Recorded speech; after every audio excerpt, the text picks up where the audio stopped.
Welcome to the Rational Egoist. I'm your host, Michael Liebowitz. So, one can't watch the news very often nowadays without hearing about culture wars. Whenever you pay attention to politics, they're talking about the culture wars. We got to save our culture, or there's cancel culture.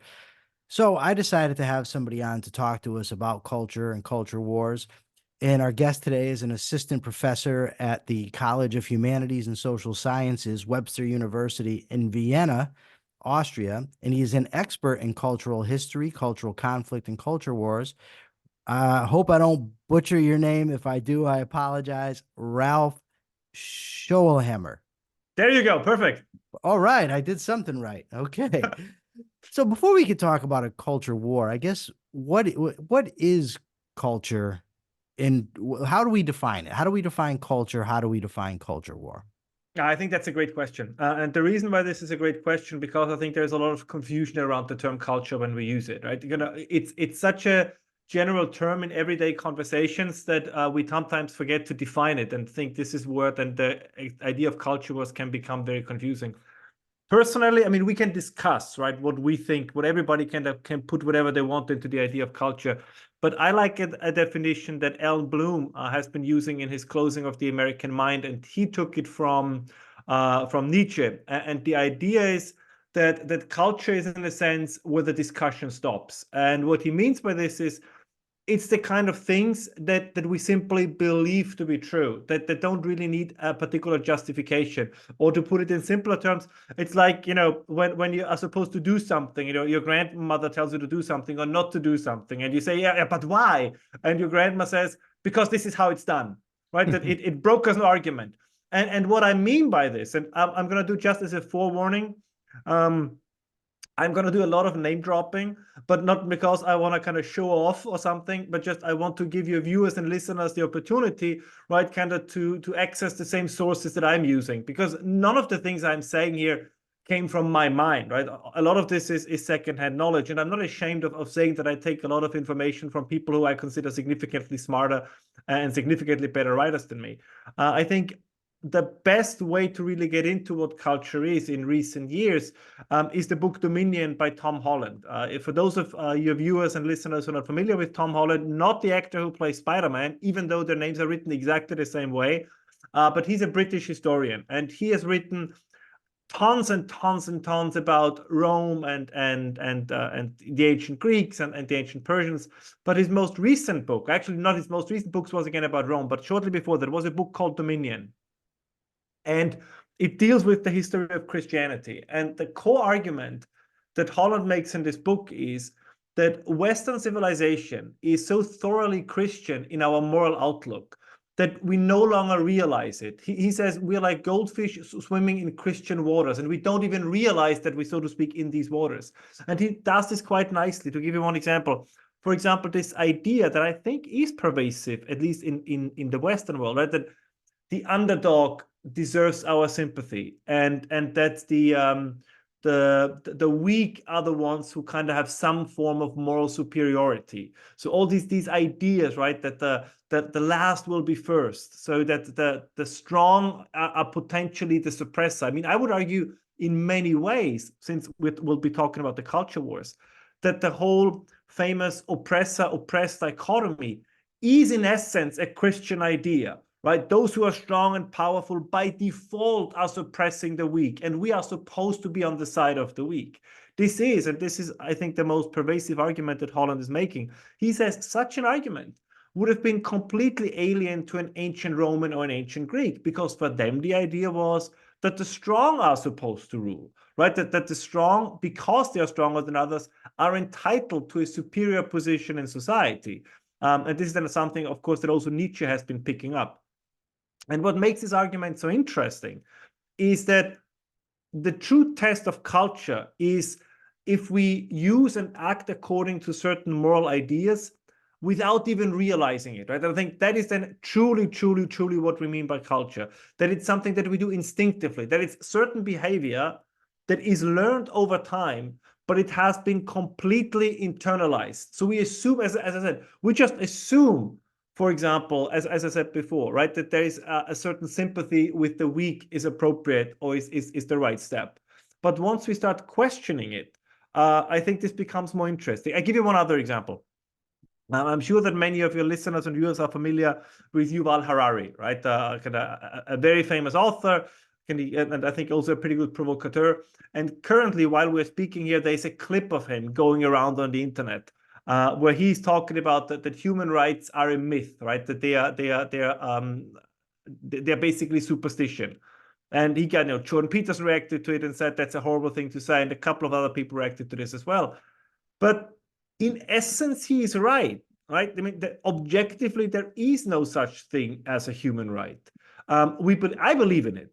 But as I said, it's a leap of faith. It is something, again, that comes out of Christianity, the dignity of the individual, right? The idea that every human being is owned a certain degree of respect because we are made in the image of God and all these kind of things. Now, these are wonderful, wonderful ideas that I'm happy to defend, but they are ideas. I think that's the crucial point. That's the point that Holland is making, and the point I think that Harari is making, even though I don't sympathize with, what's the opposite of sympathizing? I unsympathize with 99% of Harari's ideas.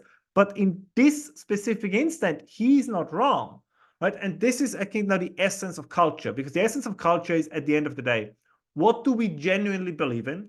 And what we genuinely believe in, of course, then defines what priorities, kind of what decisions we make in all kinds of areas of life. And we can then talk about this in greater detail. And of course, the decisions we make then have an impact on, how our society or civilization is developing as such. But that's, I think, the big thing. And just as a little bit of a preview of the rest of our conversation, there have always been culture wars. We tend to forget this. Societies have always had, differing views, differing opinions, differing values, and they were rubbing up against each other and clashing with each other. So this is not a 21st century or 20th century kind of, brand new thing. This has been around for a long time. What has been, I think, a new thing, particularly in the West, is then the concept of multiculturalism, right? This idea that all cultures are at least theoretically of equal value. And then it becomes problematic. Because if we say, for example, I don't know, that one side says, what would be a good example? I don't know, that polygamy is morally okay. And I take a more radical one. I take a very radical one, I think, to make this point even clearer. One side says, incest is okay. The other side says, no, incest is not okay. It will be very difficult to find a compromise there, right? A compromise there, because at the end, a country, a society needs laws. So what do you put in the law books then? Do you say it's okay from Monday to Wednesday, but not okay from Thursday to Sunday? So that's also a culture clash. And at the end of the day, one of those cultures will, or one of those two ideas will get the upper hand. Or to take another example, a historical, probably even better one, something like slavery. If you look at the history of the United States, right, you cannot have within the same country one half saying slavery is a moral evil, and the other half saying, well, it's a peculiar institution and there is some justification for it. That's also a culture war. And in the end of the day, it needs to be resolved. Ideally, right, these things would get resolved peacefully. This was the vision of the founding fathers, that just slavery will fade away over time, and kind of the enlightened idea of individual dignity will dominate. Of course, the other side thought, okay, we're just going to secede, right, and do our own thing. But you could not have this within the same country. So we can go back very, very far historically. You had culture wars again and again and again and again, especially in societies that you want to have close knit. Sorry, that was a longer answer than I anticipated. No, it's fine. So I have to say, although I don't want to argue about it, that I disagree that there's no such thing as objective rights. I have to state it because my audience will think I'm crazy if I don't. But the point of having you on isn't to argue about rights. So it sounds like Yuval Harari, he's channeling his inner Jeremy Bentham, where Bentham famously called rights nonsense on stilts. Nonsense on stilts. But where you're right is I frequently hear people make moral pronouncements, or I see moral pronouncements made on various social media platforms, but nobody actually tries to justify them. They just seem to take it for granted that a given behavior is right or wrong. It's something you said that I never thought of before. I've always thought about the oppressor-oppressed dynamic, that the lens through which people see human relationships as oppressor oppressed. I always thought it was rooted in Marx. But you make a good point that it even goes further back to Christianity. And you're also spot on that Christianity has so inundated our culture that even atheists who would say that Christianity is absurd rely on the moral teachings of Christianity. And those are the Well, type of things I got to tell you, some of these cultural things drive me out of my mind because, like, there's things like don't wear a hat in somebody's house. And it's fine. You don't want me to wear a hat in your house. It's your house. I'm going to do whatever you want. But people act as if these are objective truths. You should never wear a hat in somebody's house. That's total disrespect. But it really isn't. It's just some cultural norm that has evolved. So you said something that I really wanted to get into, and that is how common have culture wars been throughout history? I mean, are they common to every society that's ever existed, or just some types of societies? no, I think you cannot. It depends on the size of the society, of course. But I think particularly in modernity, so we can if we want a certain time frame. Let's put it this way: if we look, and I think then I can also we can also develop our conversation, our discussion a little bit. For most of it, supposedly the human race has been existing for around 250,000 years, right? That's how long Homo sapiens has been around. Now we can quibble about the numbers. Some say it has been 300,000 years, but give or take. But the first quote unquote civilizations did not develop until, let's say, again, there's a debate, but let's be generous here. Let's say until 10,000 years ago. So that means that for a significant amount of time, right, human societies were, tribes, clans, something around these areas.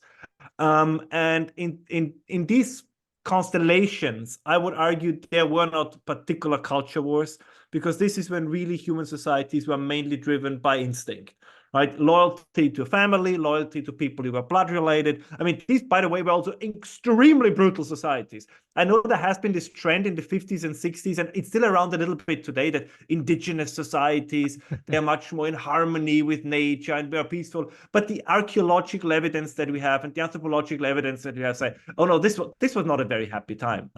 If you were like butchered, muscular and everything, then it was awesome. But if you were, I don't know, short-sighted or had a limp or something, like these societies were not particularly pleasant to be a part of. But once the natural instinct of loyalty towards your family did not suffice, right? Once you wanted communities to grow larger, and this kind of where then religion comes into the picture, then you immediately venture into the field of what I call complex cultures. But even these tribes had cultural aspects, right? When, for example, when they painted themselves, for example, for reasons of war, or or ornaments like jewelry. So we see these kind of things, and the concept of status, which is also a cultural concept. It's there, but it gets more and more complex as we delve into the world of religion and all these kind of things. But then immediately, of course, as these things get more complex, it also gets more complicated. I mean, let me give you one example. The first step, or the first thing that we observed when we observed the first modern civilizations, it coincides very quickly with the first empires. And what is an empire in essence, right? It is the attempt by a centralized authority to keep together things that don't naturally belong together. And what I mean by this is, right, so we have one community that gets better in organizing itself than its competing communities. So they're really good in spreading and then expanding, right? Whether it was the Babylonians or then the Romans or the Persians, you name it. But of course, they know as they kind of spread out, and more surrounding tribes, clans, what have you, become part of their empire, they of course also realize that there are more and more differences. So if you look, and again, the historical record, I say, is absolutely clear here. This is why empires are not the same as nation states, because empires by default try to keep together communities with different cultures. There is one wonderful historical example. It's my all-time favorite one that I take any occasion to tell this story, so I'm going to use it now as well. So, as you know, right, Herodot, the supposedly first historian, in about 400 BC, wrote his famous histories. And he tells this story. Whether the story is true or not is irrelevant, but obviously it was on his mind. So he tells this story, what happened supposedly at the court of King Darius of the Persians.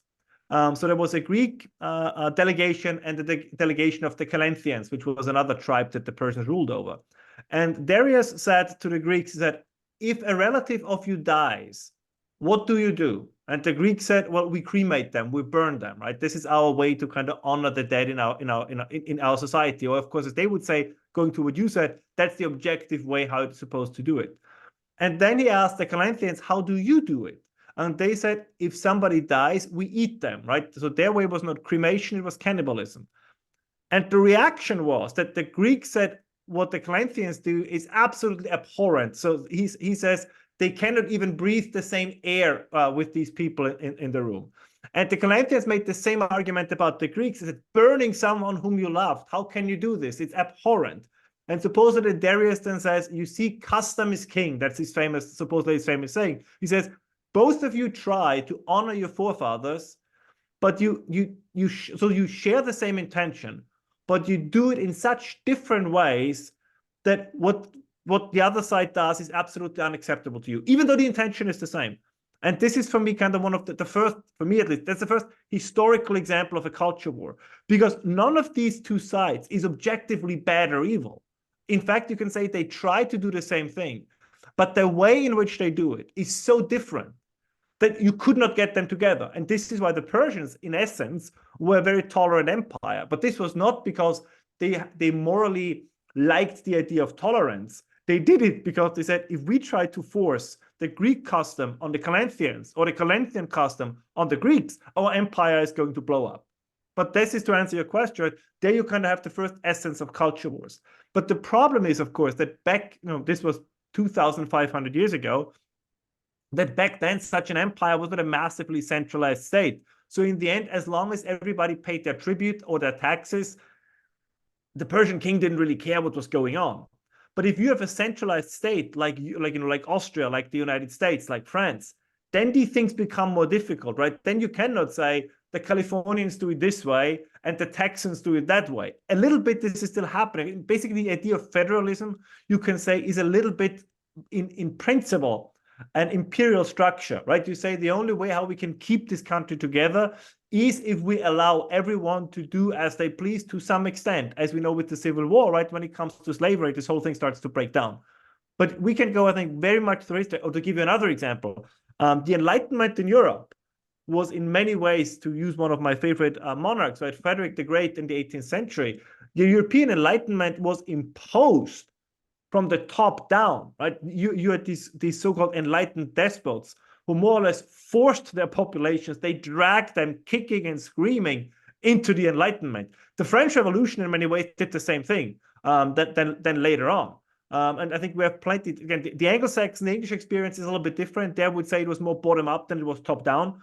But we have plenty of these examples where governments and states actively engaged in both culture wars, if you want, but also culture creation in a sense. I mean, the modern nation state was as much the result of a historical evolution as it was the deliberate attempt by governments, especially in the 18th, 19th century, to create something like the nation, right? When they, by a mandatory military service, a centralized schooling system, right? A national language, all these kind of things. So none of this is particularly new. I think the big difference is that, as you said before, we take these things for granted. We treat them as objective truth and therefore believe that this is how it has always been. But I think that's a mistaken thought. Again, to be very clear, my position is always, just because something is, let's say, artificial, doesn't make it bad. This is the kind of thing we say. So yes, if somebody says, to give you another example,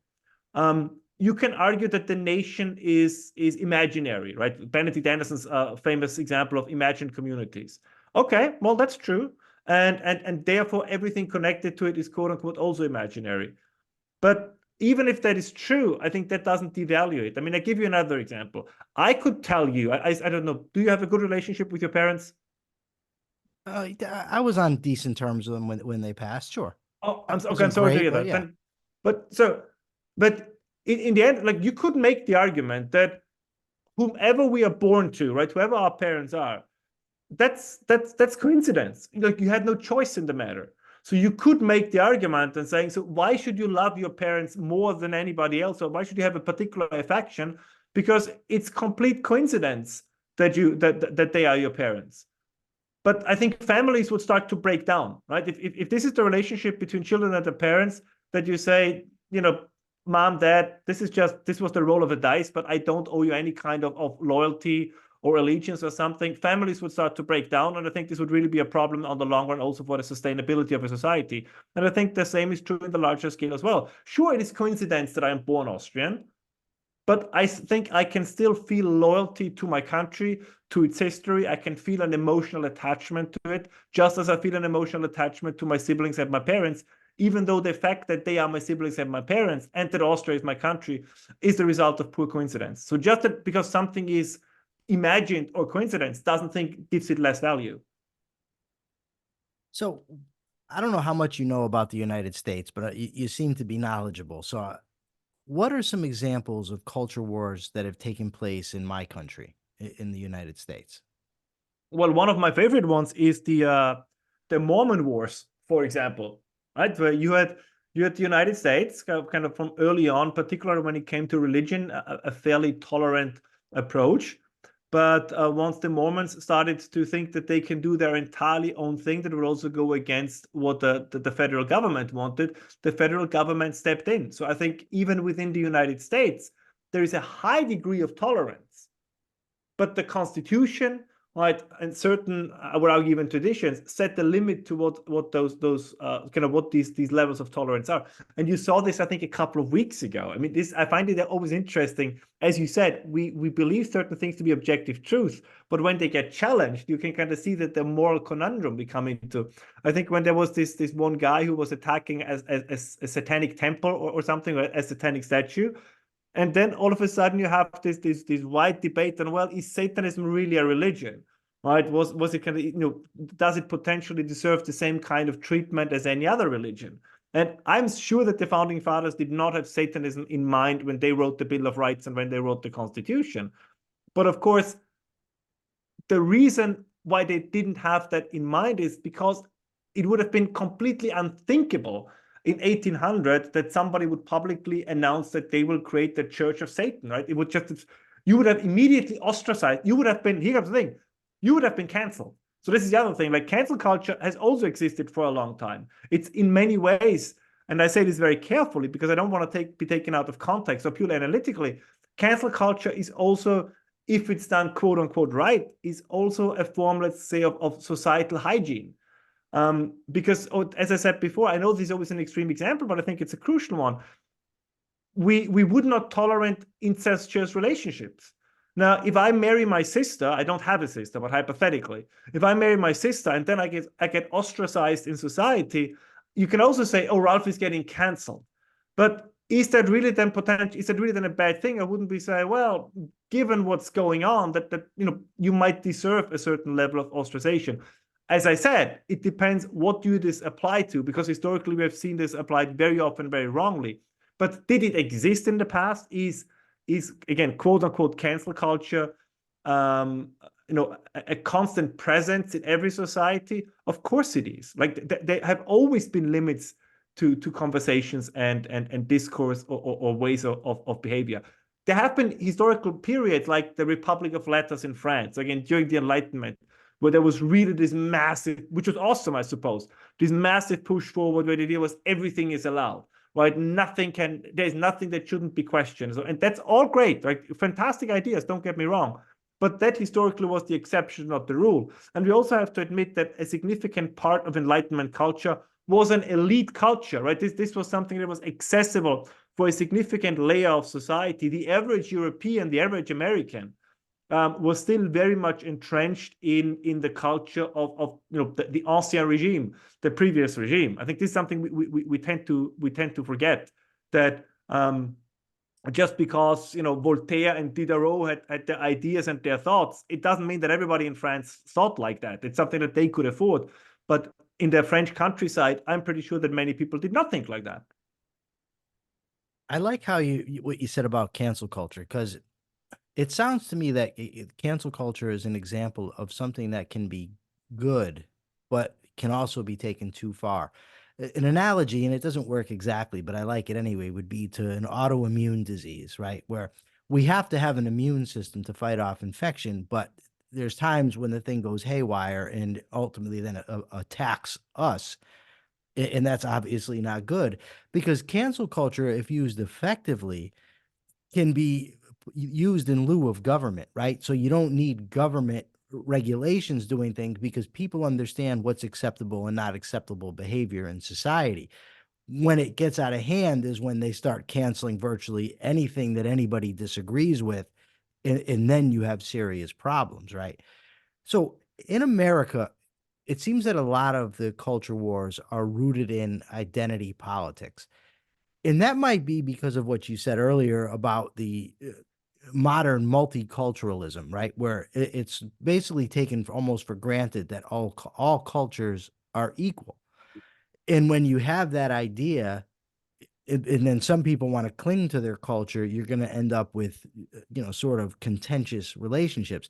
So, what role, I guess, am I right? And can you elaborate a little bit on what role identity politics has had in American culture wars? Well, I think there's two sides to this question. One is, and this was a line coined by the late Samuel Huntington, that in many ways multiculturalism, and I think he was right on that, is an anti-Western ideology. For me, multiculturalism is the result of, for lack of a better term, I call the guilt complex that the West has, starting in World War I, but definitely since World War II, and particularly in relation to the Holocaust, right? I think it's multiculturalism is a little bit an attempt to sever the ties that connect us with our own history. And one of the ways in which you see this is this idea that you can completely invent your identity, from scratch, completely new, that there is no reason to tie yourself to the past. I mean, you saw this in the Enlightenment a little bit as well. So we have examples of that. So this is not as everything nowadays. Most of the things that we consider to be very, very new have been around at some point previously. I always used to argue that from our mindset, we still live in the 19th century. It's just that nobody knows anything about the 19th century. So we think that everything is brand new. Like so many debates we have these days, emancipation, homosexuality, polyamory, like all these nationalities, racism. These are all ideas from the 19th century. Again, this doesn't make them less important, but this is not something that came up in the 20th or 21st century. This has been around for over 100 years. But the problem with identity politics, in particular in American history, is there was an attempt, and I think for a long time very successful, to create an entirely new identity as the United States are very often described, a proposition nation, right? In order to be American, you didn't have to be born you have for citizenship, but the idea was it's not tied to blood, it's not tied to soil, it's tied to the idea of a commitment to the values enshrined in the Constitution. And I think that's a beautiful principle. And I still believe, we'll see what the next decade's going to bring. Overall, I find the American experiment has been a very, very successful one.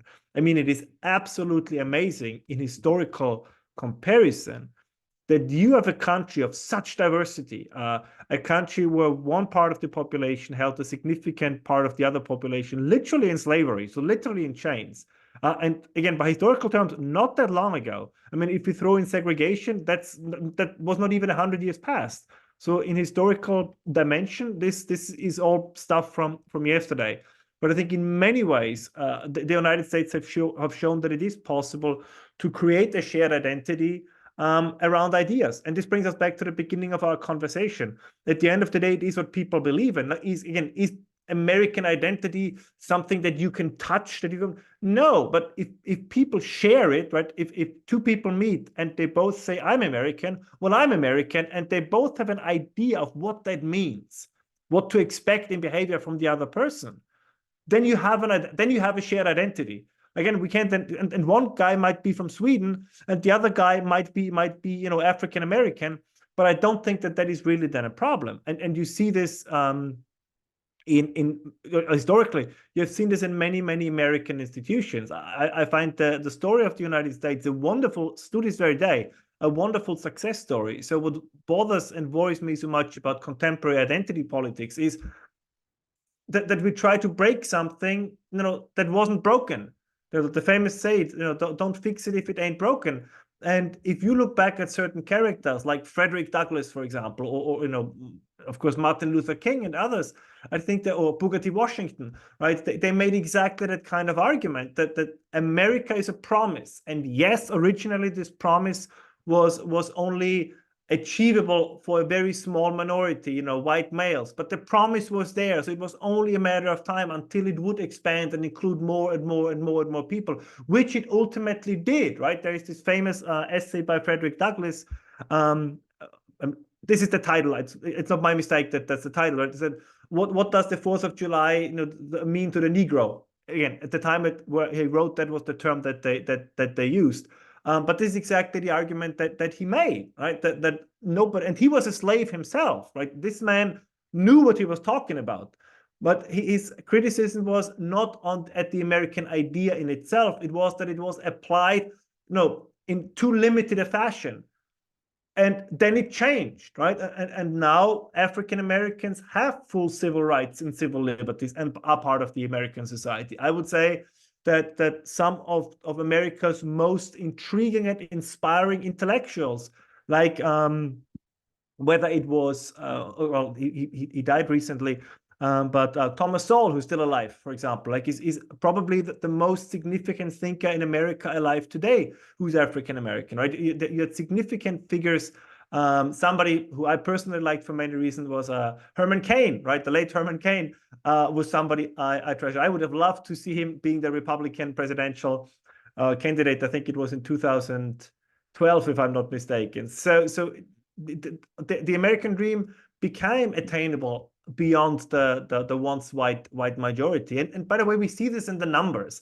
If you look, those who really do well also are Asian Americans. They pretty much outperform the white population. And you see this in Indian Americans, the same thing, right? This is, again, I think this is all testament to the ability of having a multi-ethnic society, but not really a multicultural society. So what we create now in the US is exactly this. We do create the multicultural society if we start to say that white America has its own history, and Black America has its own history, and Indigenous America has its own history, and Asian America has its own history, because at some point these people will ask, okay, fine, if we all have our own identity, if we all have our own history, why the hell should we be in the same country?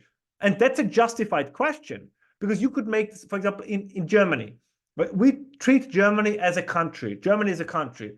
But the Germans could just as much say there is Bavarian history, there is Saxon history, there is, Westphalian history. So if they would teach in schools kind of the focus on these local histories, but not the shared German history, I'm sure that in a couple of decades, the Bavarians would say, you know what, why don't we do our own thing? So it's absurd. The point is not to deny the specific characteristics and qualities of American history and emphasize the different treatment of specific groups. But I think the final message should be, but look where we are now as a unified country, what we can do. And I think we do the exact opposite. I mean, one example, and we have to be honest about this, the New York Times 1619 project was a form in historical revisionism.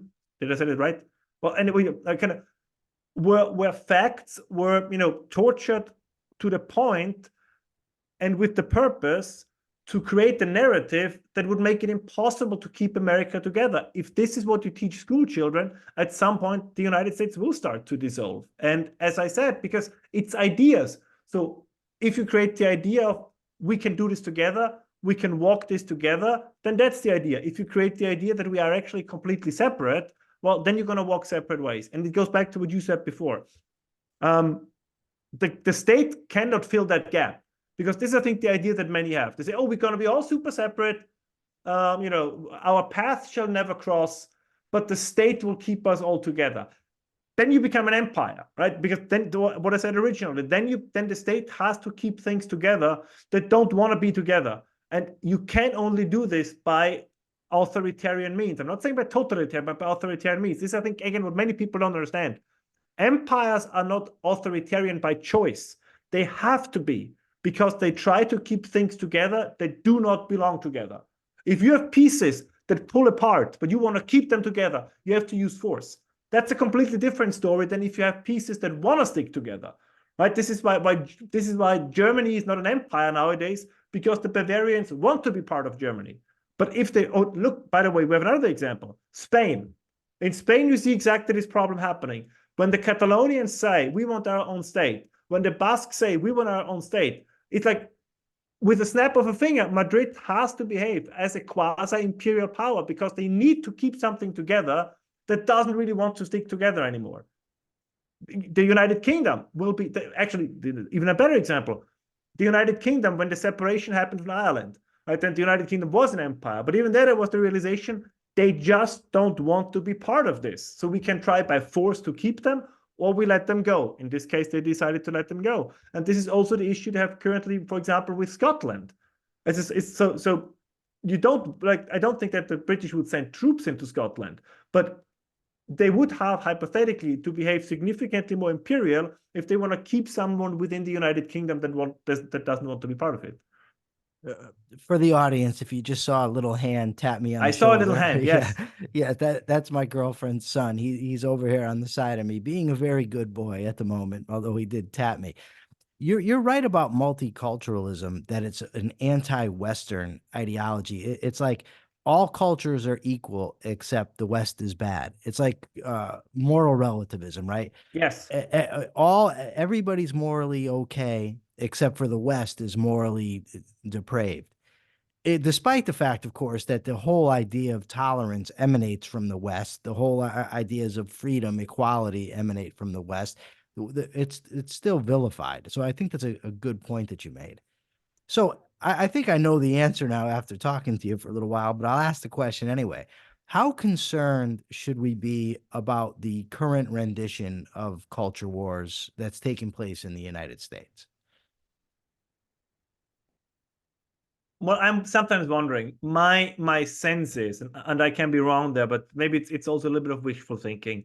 The To some extent, at least, I believe that these culture wars take place, particularly, as I said before, right? This is and I don't mean this in a necessarily negative way, but it's an elite phenomenon. I think that the average American, like, they sense it, right? I think that's, I mean, to give you one example, right? There's different gradations of this, but of course, the culture wars, once they affect people's lives massively, they start to care. Migration, I think, is the best example of this. The left was always more or less for open borders. The right was always against it. But this kind of was a back and forth, a discussion that went neither here nor there. But if you look at what's currently happening at the southern border in the United States, that's something where more and more people care, because it has a direct impact on their life.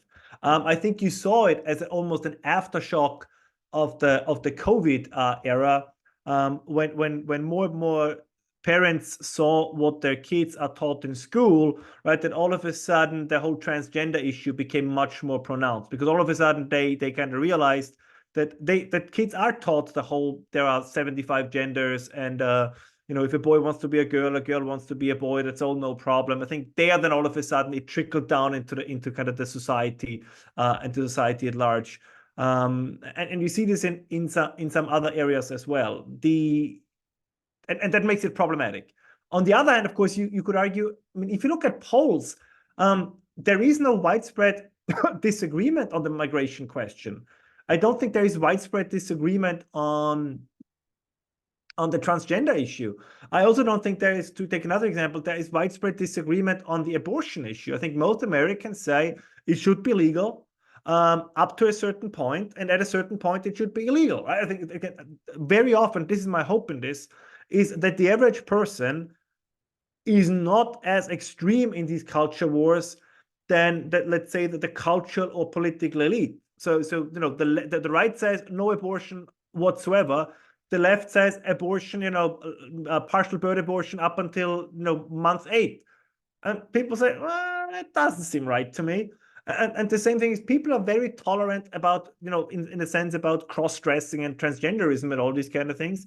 But once you cross into a 16-year-old girl should have her breasts surgically removed without informing her parents, this is where most people draw the line and say, you know what, that doesn't seem right to us. And this is going back to what you said before. In the West, most people are very tolerant, but they can distinguish between what is eccentric and therefore to be tolerated, and what is in the mainstream. And I think a problem of the culture wars, and these kind of culture wars are waged, I have to admit, primarily from the left, is the idea to normalize the eccentric, right?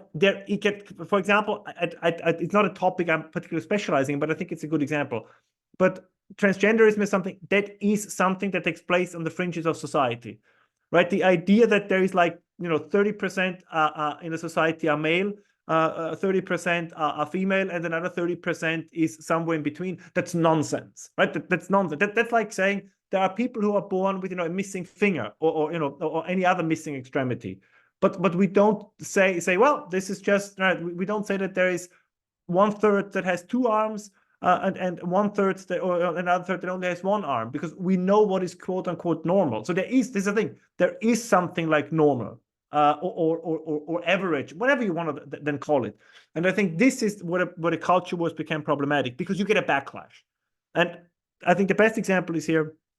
There was widespread, and still is, I think, acceptance and support for things like gay marriage. But the deal was, right, that basically homosexual couples, lesbian couples, gay couples have the same rights as heterosexual couples. All right, fine, everybody's in it. But then it kind of morphed exactly into this, that now we have debates about, whether women have penises and can share the same locker room as 12-year-old girls. And the backlash then is that some people, what the thought is, wait a moment, we had a quote unquote, we had a deal, right? There was something we agreed on, and the promise that was being made, or the implicit promise was, that's it, right? This was always the saying that no, we just want to be like everybody else. And now it's kind of it's moved further and further. And then you have, of course, in many ways, this radical backlash. And I think this is what's happening now. This is, I think, why these culture wars are becoming more pronounced. One side has pushed it too far, and I don't think it was the right in this case. Actually, I would say that the right has been horrible in the culture wars. They pretty much lost every culture war over the last 30 years. And again, we can call it progress, we can call it decadence. It's up to your viewers and to your listeners to make that decision. But they become like, they trickle down more and more and more and more into society. And that's a huge problem. Because if the elites fight among themselves, fine, let them.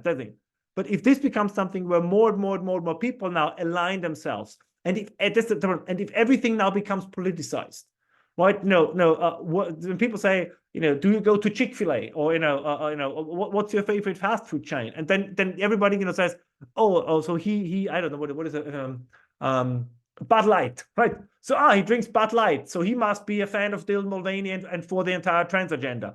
And so kind of everything becomes infused with the culture wars, and I think it makes people uncomfortable. I think they don't want it, and I have to admit, I also don't understand the companies for doing this, because it's not a winning proposition. To like, people want to drink cold beer, but of course, if then that cold beer company completely dives headfirst into the culture wars, well, then you end up where Bud Light ended up. And I think this is a problem. And the other issue is, it would be nice from the political side, and this bothers me very much.